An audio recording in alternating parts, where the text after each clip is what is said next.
Hello and welcome. This is the How We Make Our Manga session from myself and some of the other wonderful folks at Kodansha.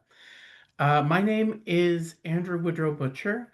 I work with Kodansha helping with library marketing support, and I'm going to ask my colleagues here to introduce themselves now for you. My name is Ben Applegate. My pronouns are he, him, and I'm the Director of Publishing Services for the Kodansha print manga program. Hey everyone, my name is TJ Ferentini. My pronouns are they, them, her, he, him, and I am a senior editor at Kodansha. Thanks so much, folks. I also wondered if I can demand a tiny bit more introduction. I have two quick introductory questions for the group, and those are, how long-ish have you worked in manga? And can you tell us a title or two that you've worked on specifically that the librarians attending might know? I guess I'll go first. I started working in manga 15 or 16 years ago as a freelance translator, and I still do translation work sometimes for stuff I like. And manga I've loved that I've worked on is Vinland Saga. I've edited that English edition starting way back at volume 1, and it's a very special story to me. TJ, And that you can't say yeah, that one.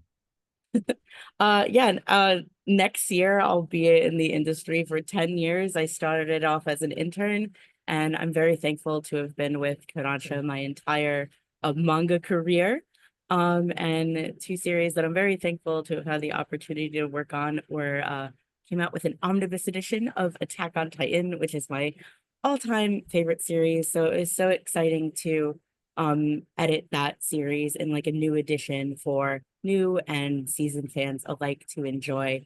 As also One Dance, which is a great, awesome sports manga series about the beautiful art of dancing, which now has an anime series out now. Wait, were So we it's super supposed to say excited. who? I only Oh said one. no, I'm Sorry. greedy. I just like a lot of manga. Sorry. And you can do a second one if you want to. Okay. I'll say Akira. I mean, I think, anyone who hasn't read Akira, you really need to read all of Akira from start to finish. It's totally worth it. Amazing. Just that reminds me of a housekeeping thing I wanted to make sure to say.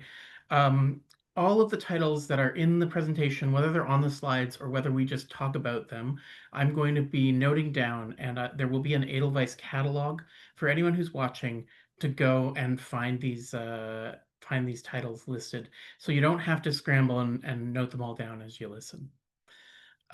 So I'll just, if I can advance my slides. We were having tech difficulties earlier, but I think we've solved them. Yeah, here we are. They work. Okay. This is just a quick summary of what we're going to do today with everyone here. We're going to sort of go over what it takes to make a manga, because that's the title of the presentation. So I'm going to quickly give us a little overview slide that we'll keep coming back to see how far along we've gotten. We're going to talk about acquisitions. We're going to spend a long time talking about the production process of manga, which includes translation, lettering, all sorts of good stuff. We're going to talk about what goes into printing and towards the eventual release of the book in stores and libraries. And then we'll have a very quick wrap up where we just make sure you're able to get in touch with us. So if it's all right with everyone, I'm just going to jump right on in and show you our lovely intro graphic here. This is basically the process overview, but it's also how we're going to organize what we talk about today.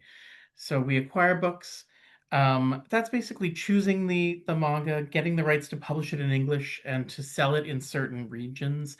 And TJ and Ben, of course, jump in if you want to. I'm going to ask you lots later on, but if there's something that needs to be said now, jump in and interrupt me. Production is basically how we turn this book into a file that can get sent to the printer. So that means getting a translator, editing the book, lettering the book, designing the book. Printing, pretty straightforward. We send the file off, it goes to a printer. It gets, that has to be coordinated, especially with the calendar. How long does it take to make that happen? How long does it take to physically convey it to the warehouse? That sort of thing. And then release, which ends up being distributing, getting it into the warehouse and getting it out to the stores, and the marketing and that sort of thing that goes along with it. So that's basically sort of the structure we're going to follow today as we look at everything we're talking about. But here's some of the meat, and here's where we're going to get to the questions that I have for our manga experts.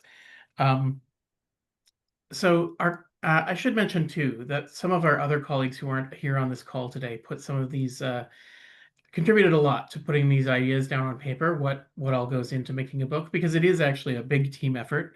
And so is giving a presentation about this team effort a team effort. So this is what my colleagues sort of assembled, and I'm going to go through and I'm going to ask questions where I need Ben and TJ to fill me in on what all this means. So we have this list of market considerations for when we're picking a book. There's genre, our existing catalog, so what we already, kinds of things we already are used to publishing, format, target audience, subject matter, trends and timing, tie-ins, and who the author is themselves. And I wanted to start with some questions just on some of those points. My first question is maybe, well, we'll see how it goes. I want to know if there are genres that we're really always looking out for more than others, or how does genre play into the question of should we publish a certain book or not? Yeah, thanks, Andrew. And I mean, like you said, two of our colleagues actually originally made this presentation, and we agree on all of it. But a shout out to Haruko and Ajani for putting this together. um, as far as genre goes, I mean, a lot of these factors, the thing I want to mention at the top here is that none of them are as important as just does the book grab me and make me want to read more?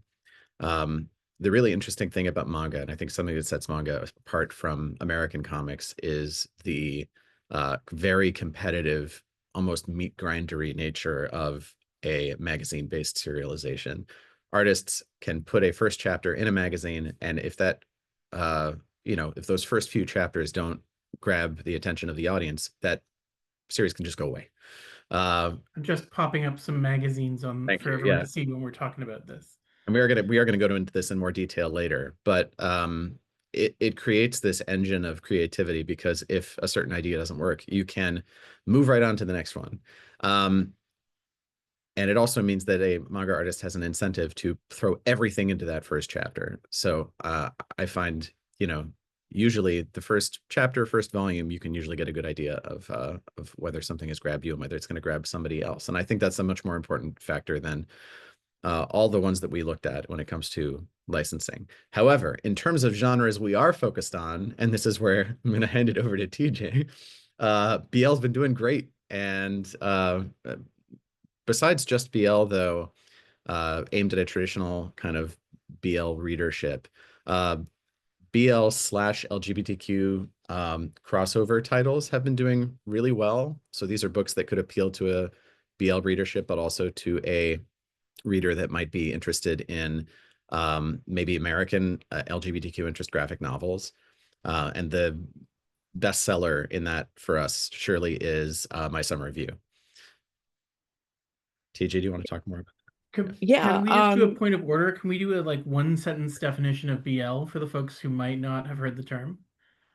Yeah, so for folks who are not aware of it, BL is short for boys love. So it's, romance stories that focus on male relationships. And kind of go back to the title that Ben was mentioning, My Summer Review. The super exciting thing about that series is it originally started as 2 volumes in Japan, and because it's just continued to gain in popularity, we can never say when the last volume is coming out, because when we think it's over, it's going to wrap up, we find out that it's being serialized again and that the author is working on more chapters, gets compiled into a new volume, and then when we think it's over, it starts up again. But not only that, that's also our second highest selling romance series. So, even taking it out of just looking at our BL and LGBTQ titles, it's also really exciting to see that it's our second highest selling romance series. In addition to BL, we're also seeing a very, very high demand for Yuri series, and that's basically the female equivalent of BL. So it's romance stories, focuses on relationships between women. And also shoujo. I tend to be chronically online. So I'm kind of always sort of paying attention to what folks are really hoping to see. And I know that fans of shoujo and josei manga, and that's manga that's traditionally aimed more towards women, that's always, always in high demand. And this year has been great, especially. We're very happy that we've announced a lot of shoujo and josei series. So I find that that's another genre that, we're also really keeping our finger on the pulse on. That's great. So when we have these past successes, does that existing catalog that we've had success with, d does that sort of snowball a bit? Do we follow that trail, or how does that work? Sure. Yeah, of course. Yeah. In terms of an author that's doing well, of course, we'll want to consider picking up their next book. And one that comes to mind that fits into what TJ was just saying is Yoko Nogiri, the author of That Wolf Boy Is Mine and Love and Focus and Those Not So Sweet Boys and upcoming Love Out on a Limb. That's an author that has done really well in the US market. Other considerations on this list that I want to shout out are format and timing. We've had really great success with reissues of classics like Initial D, Vinland Saga in those big deluxe hardcover editions. And we're leaning into that with Mars coming up next year, which fits into a few of the things we were just talking about. That's a classic shoujo title from the 2000s that really belongs on any shelf next to Nana if you're stocking Nana. And we're also redoing Beck, the classic rock and roll shonen title. And those will be in these nice large-sized paperbacks. So we're playing with format as a way to communicate. Oh, this is a premium classic title that you really want on your shelf to readers. So, Yeah, and that can, oh no, sorry please to go ahead. No. to just briefly expand on that, that can also, like Ben was mentioning, be, pertain to like reissues of kind of classic manga. For example, we're also releasing the, oh gosh, I'm forgetting the number, 35th, 25th anniversary edition of Shugo Chara next year. And I'm super excited because not only 20th, does TJ, that you're not that old. 20th 20th, thank you. Oh my God, thank you. The years are just blurring together. Um, we're super excited because not only is that being released in a beautiful new edition with brand new cover artwork, but we're also it also is featuring a brand new translation and lettering work. So it's great to take, these kind of more like classic series and then give them that anniversary glow up. And then there's other series, for example, Ben had mentioned like Vinland Saga, Attack on Titan, but we'll sometimes release omnibus bind up editions of series that do very well in single volume format. So for example, next year we'll also be releasing Blue Lock in an omnibus edition. And I know that that is another big one for libraries. And also sometimes those omnibus bind up editions are also easier to kind of keep in stock too. So it's also great seeing what's working really well and thinking, how can we repackage this to either appeal to a different audience or give fans just another way to enjoy a series that they're already having a great time enjoying. So do we sort of have, on this side of the Pacific, do we have carte blanche as far as format, or does that tie into like the last box on this slide, which is negotiations? And is that something that we have to go and ask permission to do, or is it sort of how does that work? And how do we decide? Obviously, it seems like deluxe means deluxe. I get that. Are there other times when we play with format? Well, with manga, the author is king, and unlike with a lot of superhero comics, other licensed publishing, if you turn to the back of the book, you'll see the author's name next to that little C with a circle around it. So the author has the last word on everything, including format, including even parts of the translation sometimes. So we have to make those proposals, and they're examined by the author and the author's editor at Kodansha or whatever licensor we're working with, and they'll have to let us know how they feel about it. And I think the vast majority of the time when the author is heavily involved in that, it leads to a much better outcome and a greater understanding on our part of what the author wants and what the reader ends up getting being a lot better. I'm trying to think of examples, but oh, here's a good example actually. The title Attack on Titan. I don't know this part of the story because I wasn't there, so I don't know who picked that title in English, but I know for me, I started working on that series at volume 2, and I always thought, you know, for many, many volumes, like, why didn't we just name it Attack of the Titans? Why is this Attack on Titan? What is going on here? Attack of the Titans seems like the obvious choice, and you know, then I And got to that's a what it certain is part. in French. I think that's what the That's what French it is in decided. French, Yeah. exactly. Then I got to a certain part in the story, which I won't go into for spoiler reasons, but there's a reason it's not Attack of the Titans, and it is in fact the Attack on Titan. So, uh, you know, the author always knows more than you, which is a nice thing to remember.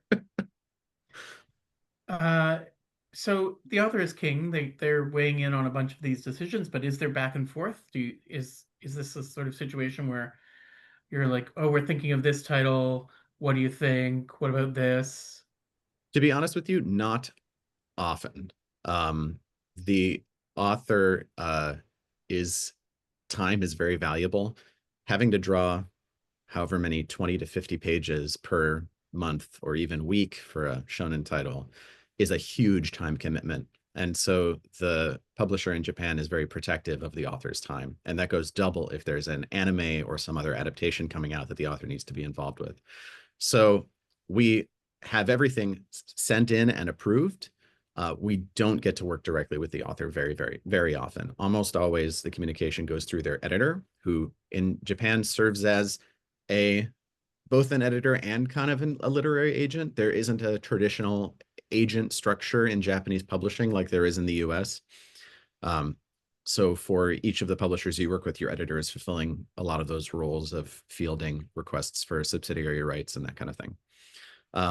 But we have absolutely had some valuable back and forth. Another one that jumps into my head, since I have the titles just on my brain right now, English titles, is To Your Eternity.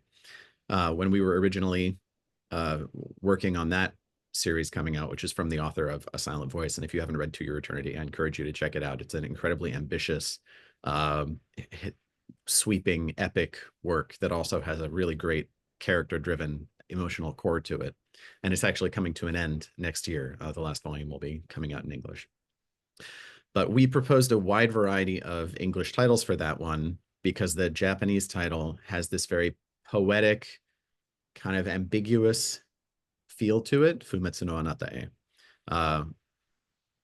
And ultimately, the author came back with To Your Eternity as the title they wanted to use. And that was another instance, I think, now having read, 20 plus volumes of the series, where the author knew better than us. But there is also back and forth sometimes, especially I think on English terms. Would a middle schooler use this word or not? Is this the right name spelling for this character in English to make sure that an American reader will pronounce it correctly? On those sorts of things, it's a very collaborative process. And I'm going to follow up on a few more of these things further down the line, I think, as we go through the presentation. But aside from asking the big question that's written on this slide, what makes a manga good? To narrow that down a little, I wanted to ask, how often is personal taste the thing that is going on? And or maybe a different way of saying that is like, when things aren't to your taste, how do you evaluate them? How do you know if they're good?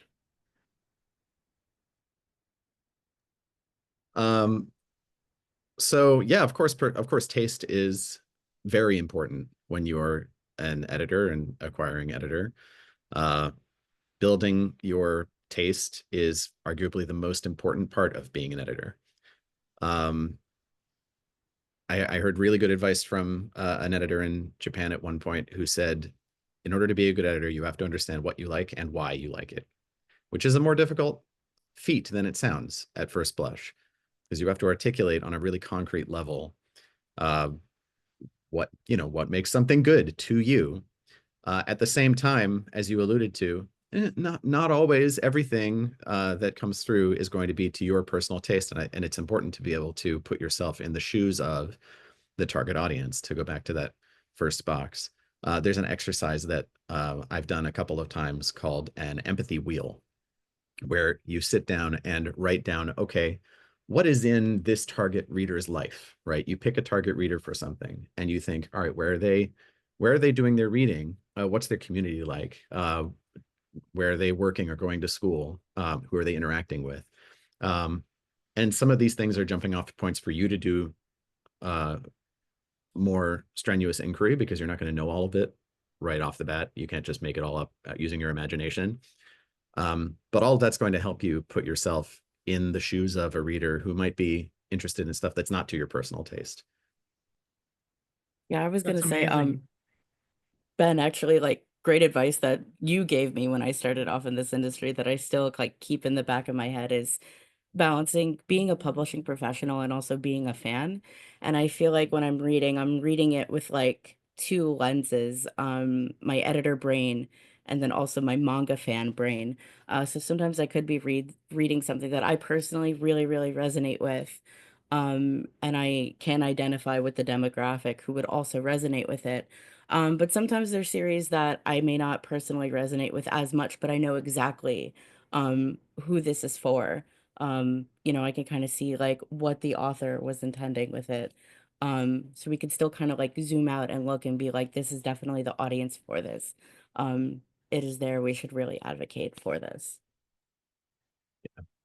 And the other thing I'll say is that it's important to identify when you can't get over that hump, right? If there's something that is not to your personal taste at all, and which you actively dislike so much that you can't really empathize with the target audience. And in those cases, it's important to know when to take a step back and let your colleagues uh, bring in their own feedback on whether it would be a good idea to publish it. I don't listen as hard to the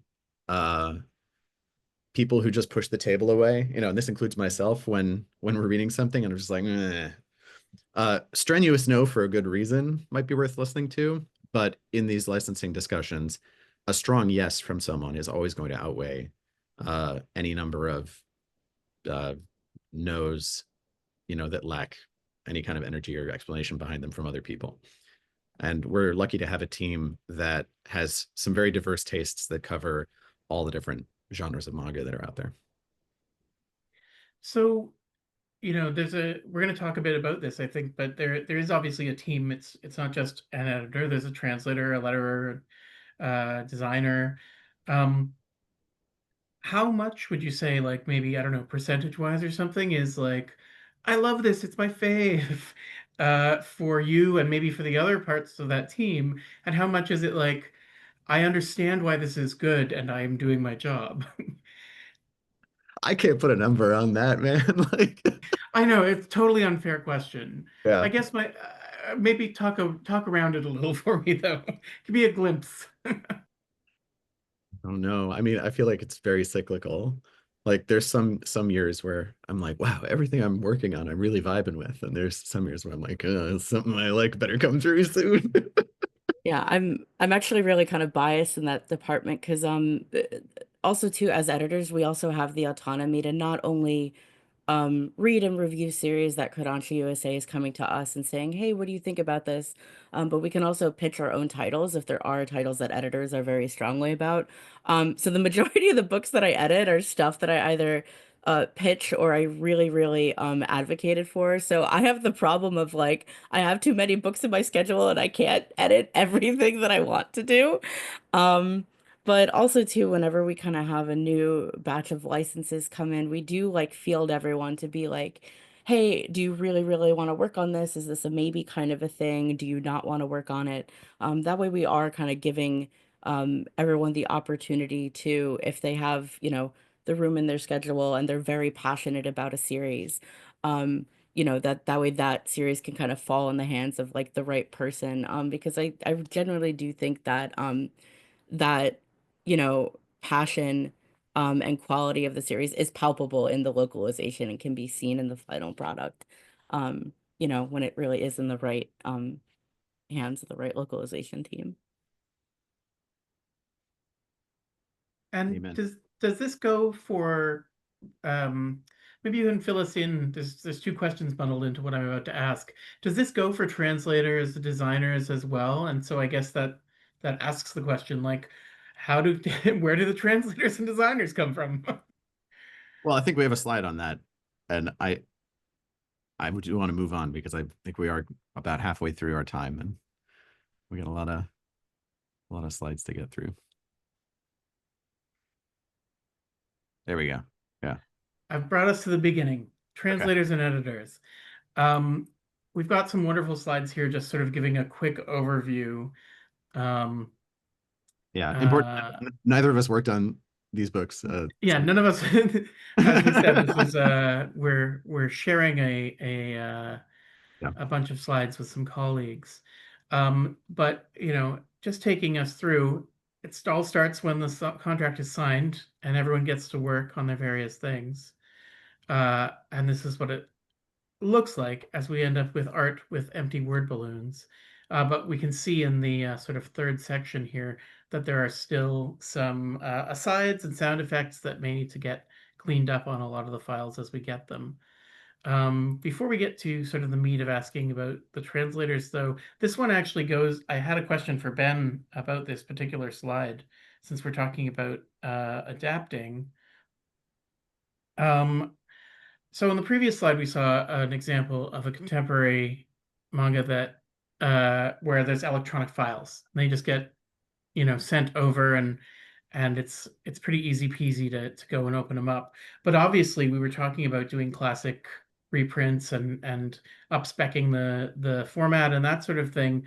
But I was wondering when how often we get clean, nice, easy files or how much work that becomes. I know, Ben, you've been working on Akira, which is the 80s. Uh, Not working on is an overstatement. I've been repackaging the box set edition. well, but tell us a bit about the state of the originals that you get to work with there. Sure. And to answer your question from earlier, yes, of course, we try to pair up the manga with, you know, translators and letters who like the titles. And so it's always nice when people reach out after we've made announcements and say, hey, I really want to work on this if we didn't know. Because like TJ said, fans always do a better job. But yeah, to prep files. So most of the time, the files we get these days are in very good shape. In Japan, the printer is actually the one usually scanning artwork if necessary or doing pre-press to get the titles ready for Japanese printing, and they prep a separate batch for overseas use. As you showed on a previous slide, those have the any kind of font machine text layered out, but they will still include anything that was drawn in by the author, including hand-drawn sound effects. The interesting thing, as you can see here, is unlike American comics, the balloons are also put in by the artists. So there is no art behind those balloons. This makes it tricky because Japanese in manga is typically written in vertical right to left lines. So the shape of balloons can be very different. Sorry, there's a cat butt in the way here, but the shape of the balloons ends up being very different than American comics. And if you've got lots of long words in a line of dialogue, it'd be hard to fit them into a manga balloon. So that's one of the challenges our designers have to make do with. But when it comes to older books, there were different scanning philosophies. Sometimes with older interior titles, you'll see the art was scanned at a random angle, like 2 to 5 degrees rotated as a anti-moire measure. If anybody knows what moire is, you can see it actually on this slide, maybe on your screen, in the center and on the right versus the one on the left. It's a pattern that shows up when the resolution has changed for a dot pattern on the screen. Manga uses a lot of screen tone, which is patterns of dots. And if you change the resolution, those dots can get distorted and you end up with like diamonds or other shapes that shouldn't be there. So that's Moire. And in the olden days, in order to prevent this, they would rotate the art a little bit. I still haven't had it adequately explained to me why, but that means the designer then has to rotate it back. With a title like the one we're looking at, Ashana Joe Fighting for Tomorrow, in these cases, almost always there is not a layered version with those fonts taken out. So the letterer on our side or production manager or somebody has to go in and clean those out. And then for any sound effects that we don't have room to subtitle, because you can see our usual method is to put the English sound effect in next to the Japanese so that the reader can see the Japanese subtitle. I think that's something readers really enjoy, actually, is feeling the connection to the original work. But where there isn't room to do that, the letterer will have to go in and delete the Japanese sound effect and put in the English, as you can see with the wag on the top there. And this can be really tricky when those sound effects are layered over screen tone or over artwork, because then the letterer has to draw those in or find a way to fill that space. Amazing. I want to just circle back to a thing you briefly mentioned about how like the word balloons end up being vertical often because of the way the text is written in Japanese, and that obviously English is written more horizontally. Do, do you end up just chopping the words up then, or would that affect like word choice? Are editors and translators thinking about this as they translate the text? Absolutely. Yep. I do not, I try to avoid words like although when I'm editing or translating scripts, when they're going to be in, when I know they're going to be in these small balloons, because why would you make the designer's job more difficult, right? It does not look good to anybody to have a single, long syllable squished down horizontally. Attack on Titan actually had a lot of these little tiny balloons, like the shape of a little bean, that you had to fit into, and oftentimes there's no way to avoid having to just squish it down, especially when bleed and safety are involved, which you can see in the middle and on the right here. That blue area is I believe that's the safety margin, or it might be the bleed, actually. I think that's the bleed, actually. So there's a 1/8 of an inch where we have to make sure the art extends to the edge of the page in order to ensure there's no white space that ends up in the book, because our printers are not precise. Those machines can bounce, is the official term, where the paper moves back and forth inside the printer. So you have to make sure things are extended 1/8 of an inch past the edge, and you also have to make sure that nothing that can't get cut off is within 1/8 of an inch of the edge. And you can see in this case, and again, these are files that are from or artwork that's from the 1960s. So if I had to guess, I would say these were probably scanned from film in the archive at the printer in Japan. So, not exactly modern. And in this case, as you can see, the letterer, wonderful letterer named Evan Hayden, who actually won a design award for this book at the American Manga Awards last year, or earlier this year, actually went in and drew some of the extra artwork to make sure that it would fill the bleed and adhere to our printer specs. And that kind of going back to what you were saying about is things we take into consideration when working on the translation or the lettering.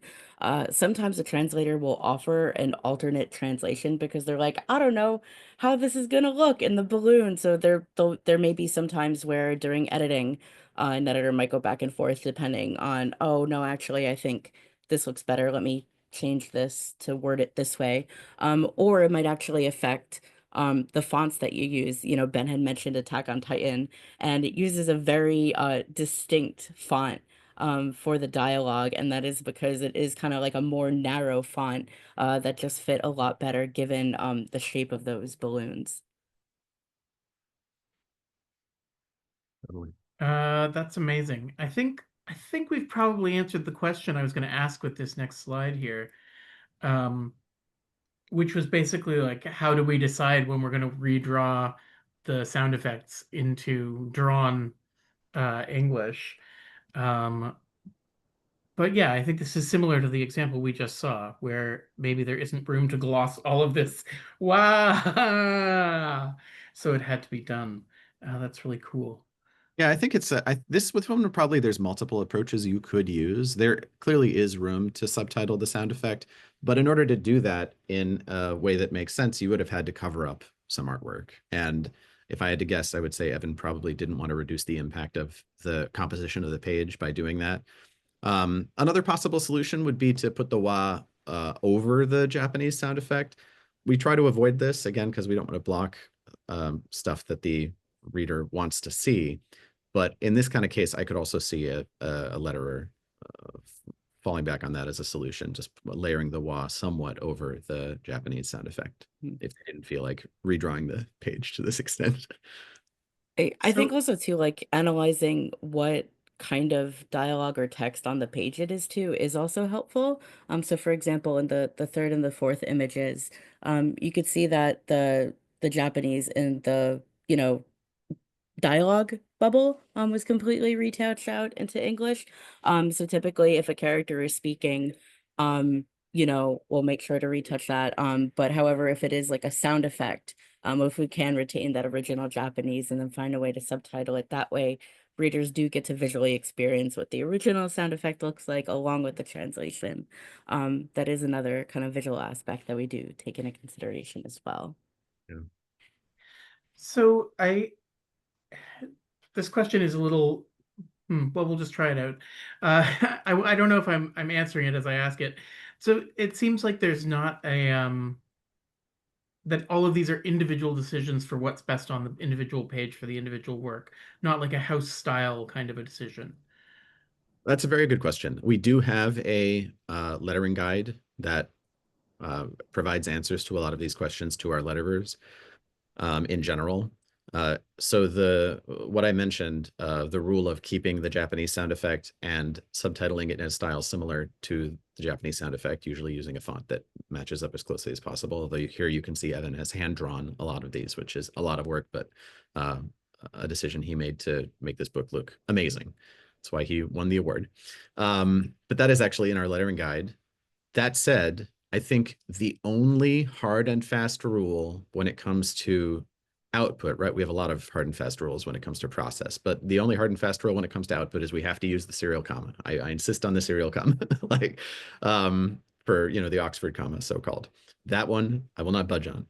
Literally everything else in the style guides, and that goes for the translators, the letterers, the cover designers, and the editors. We have a different guide for each person, for each role, is flexible based on the series and its needs. What we want is internal consistency for the series and each book. But as long as you have a good reason to deviate from the guidelines, then that's fine. We want the people working on the books, the book teams, to make the best choice for each work.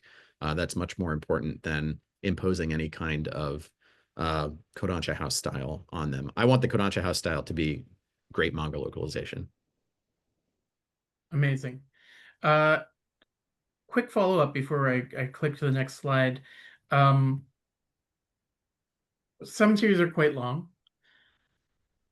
I assume once it's yours, is it yours all the way through? If you if you start on volume 1, are you there on volume 50? PJ, you want to take this one? Yeah, I mean, in terms of like for the publisher, like yes, because when we do licensed series, it does go by a series by series basis. From like an editorial or like a localization standpoint, sometimes series do have to change hands, whether it be like, editors, sometimes a translator may no longer be able to do freelance work, or they may no longer be able to work on a series due to other commitments or things that may come up. So sometimes that does have to change. Um, for example, with me, like I think I've only handed over a handful of series in my time, and some of them were more painful than others, just because I just love them so much and I didn't want to let them go. But like I said, there's only so many books an editor can work on in a year. And likewise too, our translators, our letterers, our freelancers, so sometimes they do realize that they can no longer work on a series. They need to, look at themselves, look at their health, make the decision to like let a series go. So sometimes that does require us having to reschedule series and having it either kind of creating a handover document to pass it along to another editor or another translator or another letterer. I feel like I need to Uh, th- record that and play it back to you sometimes. PJ does not want to give up anything that you work on ever, even if you Um, do that. but in my defense, you have also told me I don't want anyone but you working on this book. So I think Look, it does go both I ways. okay, I should record that to play it back to both of us. You're absolutely right. uh, I think we talked a lot about fonts, and this is another sort of example of choosing individual fonts for individual balloons and stuff. But I do want to talk about logos and titles a bit. I know obviously some books in Japan have English titles, and so we could just, as the example of nude model here, just reuse. And many slash most don't, and we have to make something up. Um, the title itself, how often do we need to change it completely or change it a bit? And what goes into figuring out what a logo should look like when you're changing character sets and words and everything? TJ, do you want to start us off? Yeah. Yeah. So really in recent years we've been just trying to make sure that the logos that we kind of come up with really align with like what Kodansha USA is like thinking of for the visual for the cover. So we do a lot of like kickoff meetings. So it's where the editors are kind of thinking of like, hey, this is the Japanese cover, this is the English cover. This is kind of how we're thinking of to approach this logo. Maybe like approach a certain kind of cover finish. So those are kind of elements that we take into consideration. At that point though, you mentioned before, does the title ever change? When we go through the acquisition process, that is when we are kind of deciding on the title. The author has typically agreed to it. So that really shouldn't be changing at all when we are working on the cover design process. But until we kind of get to that final logo, sometimes a designer will offer us like two or even like several different options, depending on how we'd like to go. For Witch Hat, this is kind of pretty straightforward. There was an area on the cover where, the logo, the author name is meant to go. But in other times, kind of as you could see with Perfectly Fine on My Own or Nude Model on the other slide, the way the Japanese falls over the art is very different from English. So that's also another thing that we need to take into consideration. So for example, for Perfectly Fine on My Own, it's horizontal, it's not kind of covering the character art. It's vertical. But in English, that goes horizontal. So, we have to kind of consider where can we place this so that you can still see this beautiful cover illustration, but that the title is still also kind of visible and it'll grab the reader's attention when they see this cover. Um, and for Nude Model, like that is just such a gorgeous, iconic cover. I think that was a really smart decision to kind of keep that same aesthetic and approach for the English edition cover. But Ben, I don't know if there's anything you'd like to add Oh, to and the that. title is in English, of course, originally nude And the models. title's in English, of course, yes. In other case, we always have to change it. But, Have there ever been English language titles from Japan that did get changed that you know of off the top of your head? oh, I mean, I'm sure there have been. Because what sounds cool, the English words that sound cool in Japanese to a Japanese person might not sound cool to an American. And I mean, and there have been instances where the title will be in Japanese, but there'll be like a smaller like English title on the Japanese cover. And then that will lead to a discussion of do we want to use that title? Would we prefer to like change it up a bit? Um, Oh, I can think of but there's okay, great. Yeah. King in Limbo, which is a wonderful thriller manga that I worked on. The original title in Japan is Limbo the King, which I won't go into why the King in Limbo works, but there's a character named King, and there's a dream world that you can get trapped in called Limbo. And so King in Limbo, also the phrase kind of in limbo, because he's in this in-between space in his life. But we tried a bunch of different titles on that to avoid it sounding like a Jimmy Buffett concert or a limbo game on a cruise ship or something, because that's definitely not what the manga is going for. So Amazing. sometimes there's English words in America that doesn't exist in Japan necessarily. We're gonna rush ahead. Obviously we could talk for 2 hours about all of these things. I want to talk a bit about getting the script. Here's an example of the original page and the script as it gets handed in. And here's the other end of that, the script ending up on the page in the English version. How much work do the editors and maybe the translators have to do after the translation has happened? Or is it just like take the file the translator gave and plunk it in? If only, Andrew, if only. No, you alluded, TJ, I think alluded to earlier the fact that sometimes the translator will give us multiple options. Sometimes the letterer will give the editor multiple options, and we love that. But it does mean that the editor then at the very least has to go through the script and pick plan A or plan B. Oftentimes this is just me speaking personally as an editor. When I go through that script initially, I will pay special attention to the sound effects because those are difficult to change later. Our dialogue lettering is all done in InDesign and is relatively easy to edit. So if there's something that the letter really had to squish into a balloon and you missed it, you can go back and fix it. For sound effects, it's much trickier. This slide talks about some of the reasons you might want to localize. And localization kind of has a bad rap as a term. I think sometimes people talk about it as the opposite of translation in some ways, but that's not what it is. A localization is just a good translation. A word for word literal translation is not a good translation.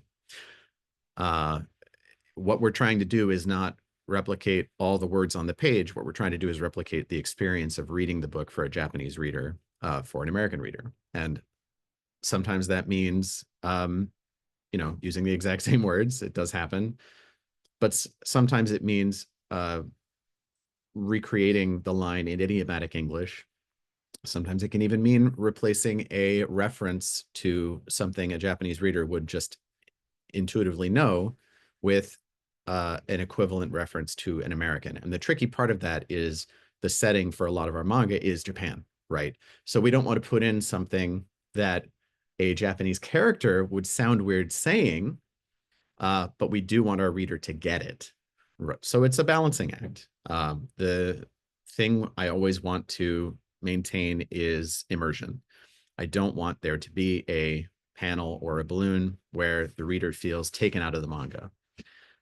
Our readers are really eager to know more, as I said earlier when we were talking about sound effects. So our translators do a great job of providing translation notes that go in the back of the book, where if the reader wants to know, well, what was the original kind of four Chinese character idiom that was translated here, they can flip to the back of the book and find it.